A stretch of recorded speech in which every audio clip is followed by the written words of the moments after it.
Hi. So, I just wanted to pop on really quick and let you know that my schedule is changing a bit, I think. I don't know. So, for that reason, I'm going to close my books for personal readings for the time being. Obviously, the people who already have readings scheduled, nothing changes for you. We will do those readings on those dates and times, but I'm just not going to take any new bookings, at least for right now. So obviously, I will let you know if that changes. We're talking about May. Shouts out to you, May babies, Taurus and Gemini. I'm a cusper. My birthday is on the 20th. Oh my gosh. So, anyway, without further ado, let's get into the reading. We're going to be using the Angels and Ancestors Oracle deck. And then we're using this tarot deck. I need to find the name of it. It doesn't come with a book, which is really annoying to me, but I'll figure it out. I'll Google it because I have no clue. I got it a couple years ago. So without further ado, and obviously because of my schedule, the videos are going to come out probably a bit more sporadically. Just an FYI on that too, if you care. But yeah, let's get into it. Who's next? There's one. Okay. We have the 4-1. Alrighty, so I'm going to try to make these videos a little shorter. Like, your girl can be long-winded. But like I said at the beginning, times have changed. Like I went from having like an abundance of time to having the opposite. And, these readings are still very much a priority for me. So I want to, be sure that I am still putting them out there for you. So if I can make them a little shorter, then I can do more of them in a day. So that's that. I'm sure, you probably don't care, which is fine. So if you're here, you are a 4-1 or an opportunist investigator. And you are also the only profile that has a fixed, quote unquote, fixed fate. You are the only people that have the juxtaposition incarnation crosses. And so that's interesting, kind of unicorny. But the 4th line is the opportunist line. It has everything to do with you and other people. And, kind of how your best opportunities are going to be found within your network of people, or like within, acquaintances, or even just word of mouth. Like I have a friend who is a 2-4. And actually, I know one person that is a 4-1. And I will say, like, she does have a pretty big network of people. They may not all be, like best friends or anything like that. They don't have to be, but it's more like acquaintances. Like, a lot of people are familiar with her. And she's familiar with a lot of people. So, again, and then the other person, like I said, is a 2-4. And like the example I was giving somebody else was that she always has like the best luck in Facebook groups. Like if she's looking for anything, if she's trying to sell stuff, if she's trying to acquire stuff, if she's looking for a service, then she'll like post in this group of her town, and she has the best luck.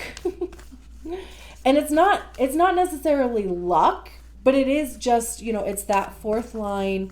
And like I said, just, your best opportunities are going to be found within networks. So, if you're looking for a job, even just, kind of putting word of mouth out there. And then eventually, just it'll find its way back to you. Somebody's going to be like, oh, I heard that so-and-so are hiring. Let me get you in touch with them. Even dating, like meeting people, through friends or through events that you attend, And then the first line is the investigator line, which is all about the need for information. The first line tends to lead by insecurity a little bit. Excuse me. And that insecurity comes from just not having like a firm foundation of knowledge in a subject. So you might kind of feel like a lifelong student, not necessarily like a traditional student, but just, like you enjoy investigating and looking into things that you have an interest in. And that might have something to do with, community or network. It might not, it doesn't have to. What else do I want to say about that? I'm waiting for just one card to come out too. We keep getting like 2 or 3 cards, and we're just looking for one card. You can also take a look at your personality sun gate. That has a lot of insight for your profile. Because again, like the fixed fate, like the friend that I was saying, the one friend that I have that is a 4-1, like she is very determined. You cannot change her mind. And also too, like with the fixed thing, like you very much need to be like in your own alignment, like following other people or listening to other people, like tell you what you should do is just going to, create insecurity. And it's almost probably like you probably feel like you are just off course, so you do very much, it is part of your design to very much be, like on your own path. And not letting other people kind of deter you from that. Yeah. White witch, be the light. Exactly. The hell. I love this. I love the owl. There's a butterfly wing here. There's a butterfly wing here. Very, kind of transformational energy. Be the light. I even just kind of think about how there's temperance. Again, temperance has come out in every reading that I've done today, which is fine. I love to see it. There's a peacock on there too. There could be something to do with birds. You might want to look up the symbolism of a peacock. I can't remember what it is. I feel like it has something to do with like confidence. Owls are about, wisdom. But what I was going to say about the Be the Light card, you might be able to, like help people transform in some capacity. Okay. We're going to take them just because they came out the way that they did. We have Judgment. We have the 9 of Cups. Okay. And this was the exact number that we need. We have the High Priestess, the 6 of Wands, and the 10 of Pentacles. This is gorgeous. 4 of Cups, 2 of Pentacles, 10 of Swords, Justice, Death, Ace of Wands. Interesting.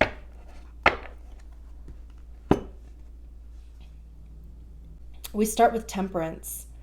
And Temperance is all about alchemy, the blendings of energies.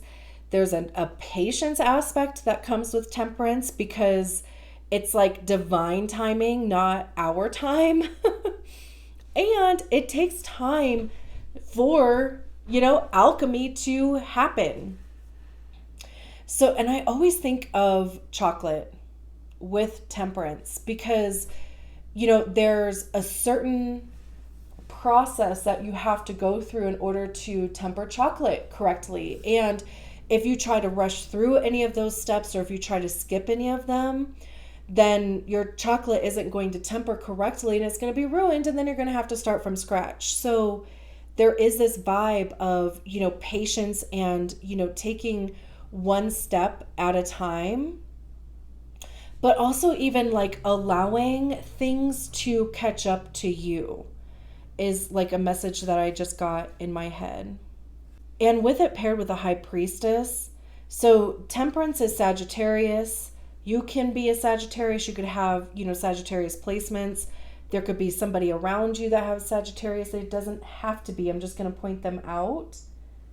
The high priestess is Cancer or Pisces, depending on who you ask, because it's associated to the moon. Traditionally, the moon rules over Cancer. But like I said, it kind of depends on who you ask. Pluto is Judgment. Who is Pluto associated with? Is it Aries, or all of a sudden I don't know. So there you go. Pluto is in Pisces right now though, isn't it? Okay. I guess that's just not really that important because it is nowhere in my mind and nobody's even looking for it. So, okay. Crickets. There's crickets in there. The high priestess is all about, our direct connection to our star player. It's, for me, it's my higher self. It could be, whatever higher power you believe in, if you believe or associate with a higher power. If not, then it's, like our direct connection to our intuition. There's, this third eye vibe here. So again, right, like divine timing, divine intervention, or divine guidance with the high priestess. And also too, I don't know if you're gonna be able to see it, but like behind these peacock wings, it's like the universe out there, which is, where we see this third eye, and, kind of like it looks like the eyes are closed here. So, this is, temperance is fire, high priestess is water. Again, like alchemy with the water fire aspect. It could even be, like those two things coming into alignment. It can even be with this Be the Light card coming out and this, peacock display. It could be sharing this aspect of yourself with other people in whatever capacity that is. It could be with a friend, it could be with your kids, it could be, with your job, whatever capacity that is for you.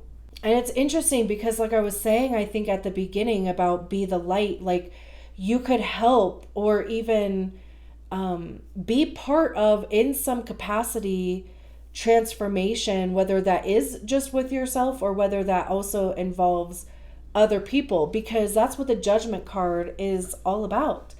It's the card that comes before the World card. So, there is this, it's like this decision. It's recognizing, the experiences, the lessons, the information, the loss, the gain that you have had on your journey from, birth to this point, or even in the last month, but this is just, it's the Fool's journey. So we start with the Fool, we end with the World. And even, this symbolism here with the cicada, whatever they're called. It reminds me of my childhood. Like I grew up in Vegas, and, we would find these shells, these, like carcasses in the trees, and you could just hear these guys just buzzing all around. I don't know if I've ever actually seen one in person, but I've seen those shells. Like I would just pick them off of the trees, But it's, it is the symbolism of outgrowing an aspect of yourself. And again, whether that is, this transformation that is happening within yourself to where you are going to be, this light. You're going to be the light that you know that you are, because you already know. You do know. Or again, right? It's, being a light for other people and helping them transform in some capacity. That's beautiful.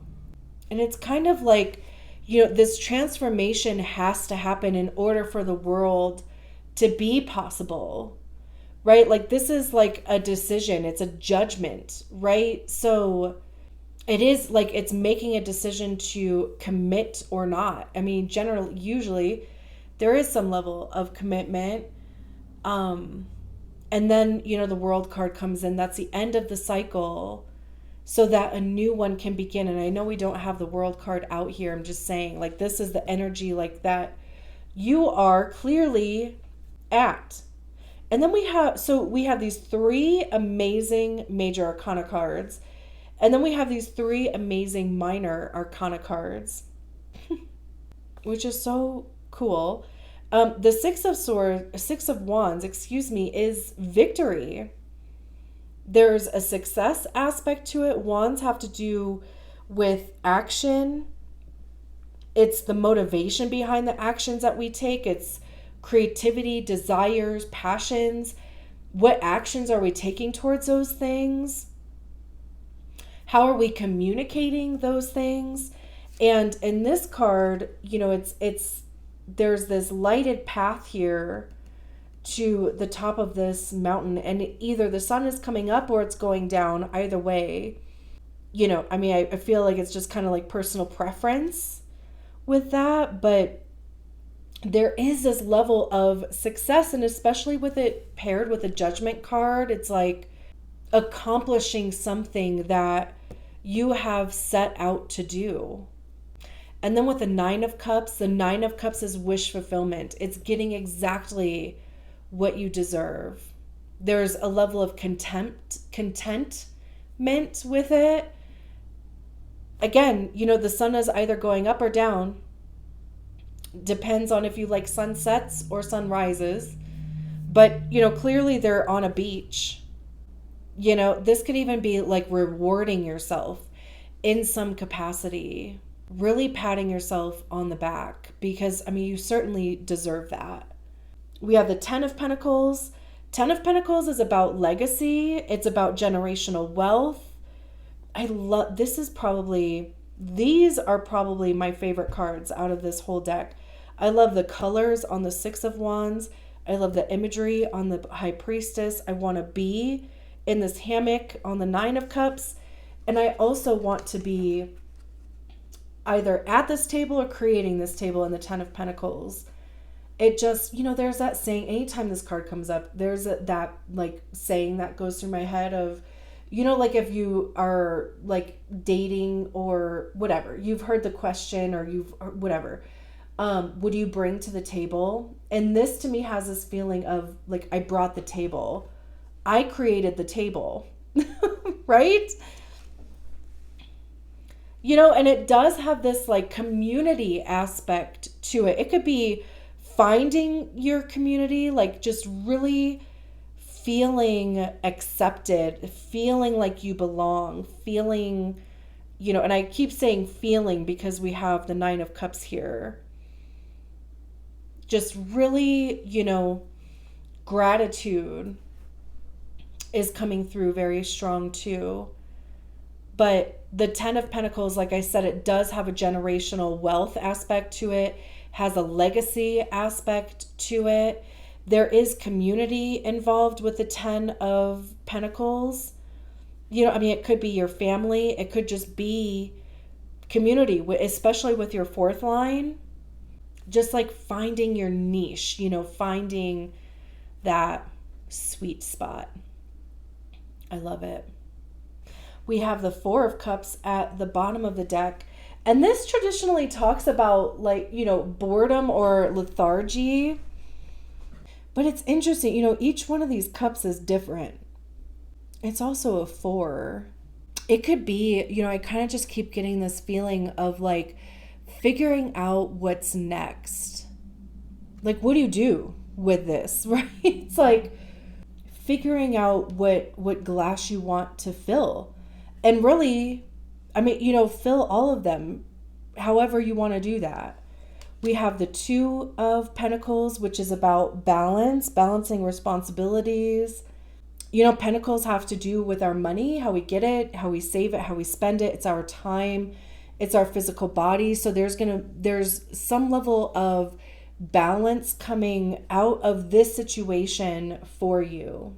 There's these two little baby snakes that are coming out. So again, even with the Ten of Pentacles, it could have something to do with providing for your family, because the snake is wrapped around both of these eggs, so it could have something to do with that. Ten of Swords. Tens are completion. Swords have to do with our thoughts, our mind, our perceptions. It's the mental gymnastics. And if you have been in a place of just mentally being concerned, mentally being just on, like I just said, like mental gymnastics, this is a completion of that. And maybe that's coming because there is this balance that's coming in here. So it's like you don't have to put as much mental energy into whatever the situation is. We have the Justice card, which is Libra. This could have something to do with law enforcement or criminal justice in some capacity. Does not have to be, but that came through. The Justice card is about the scales balancing. It's about fairness, karma, fate. Again, things being in balance, and especially with it coming out after the Two of Pentacles. It's like, finally, and even with the Nine of Cups, it's getting what you deserve. It's reaching a point that you, I think I was saying with the Six of Wands, have been working on, getting to. We have the Death card, which is Scorpio. Something has to end in order for something new to begin. There's that saying that new beginnings disguise themselves as endings. So,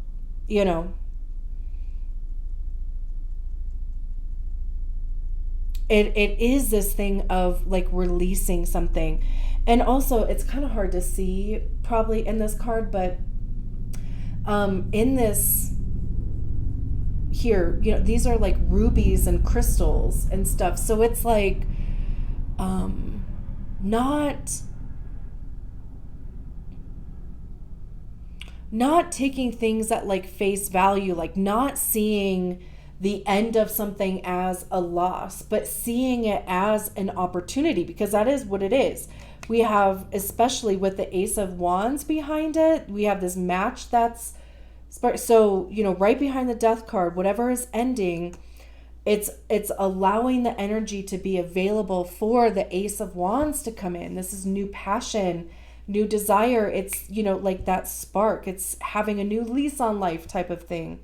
The Empress being very, very, like connected to like what you are nurturing from the heart space.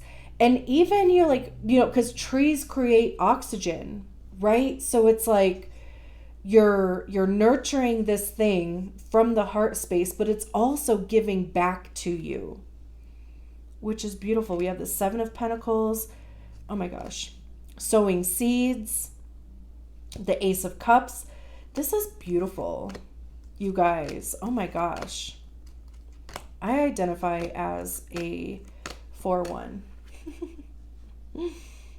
JK, I wish I could. I'm going to leave it there. Thank you so much for allowing me to read your cards. I will talk to you soon. Bye.